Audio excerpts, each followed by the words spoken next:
President Trump was asked in the Oval Office Friday how he could guarantee that everyone deported to El Salvador is a dangerous criminal. Well, I was told that they went through a very strong vetting process and that that will also be continuing in El Salvador. And if there's anything like that, we would certainly want to find out. But these were a bad group. This was a bad group, and they were in bad areas. But we will continue that process, absolutely. We don't want to make that kind of a mistake. CBS News immigration and politics reporter Camilo Montoya-Galvez joins us now. So, Camilo, on Thursday, you reported the names of the 238 Venezuelan men sent to El Salvador. Look, an ICE agent did say the agency carefully vetted each and every migrant deported to El Salvador under the Alien Enemies Act. But there are family members, there are lawyers for some of these deportees who are arguing that. What are you learning? Well, the reason we published the list, Lindsay, is because the government has not disclosed a lot of information to the public or to this federal judge that is overseeing the legality of the administration's invocation of the Alien Enemies Act. And we are trying to investigate every single case to see whether every deportee who was sent to El Salvador has a criminal record or a known gang affiliation. Of course, the administration's legal premise and argument is that every single one of these men is part of Tren de Aragua, the transnational criminal gang that originated in Venezuela's prisons.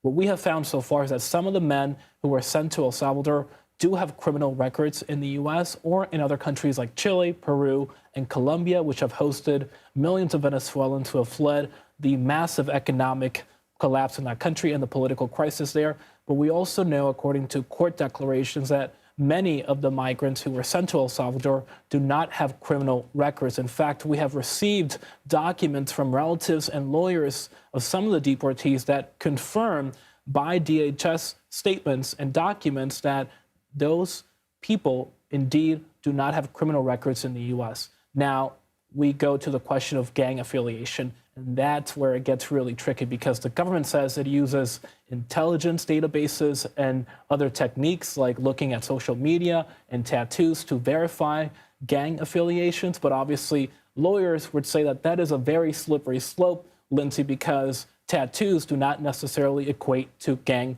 membership. And they believe that some of the men were sent there based solely on tattoos. You are also learning the Trump administration will revoke the legal status for really hundreds of thousands of Latin American and Haitian migrants. What can you tell us? This is a major policy announcement by the Trump administration, which we previewed back in early February. The administration has just announced that it will revoke the legal status of hundreds of thousands of migrants from Cuba, Haiti, Nicaragua, and Venezuela who were allowed to come into the U.S. lawfully under the Biden administration.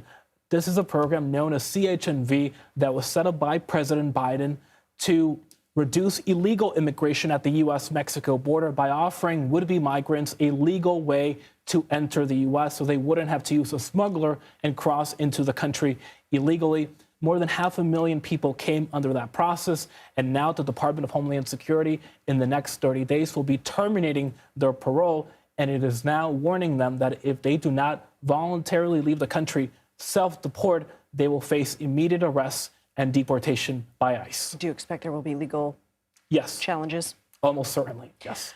The Trump administration resuming migrant flights to Guantanamo Bay, the naval base in Cuba. What should we know? Well, last week, the administration emptied out the migrant holding facilities at Guantanamo Bay, Cuba, for unknown reasons we did not know at the time. Now we know that those flights have resumed. In fact, 2 U.S. officials tell us that there was one flight yesterday with about 21 migrant detainees on board. We do not know their nationalities, but they will be held there until their home countries, can accept their deportation. And we understand that more flights are supposed to happen in the next few days and in the coming weeks as well. Camilo Montoya-Galvez, thank you.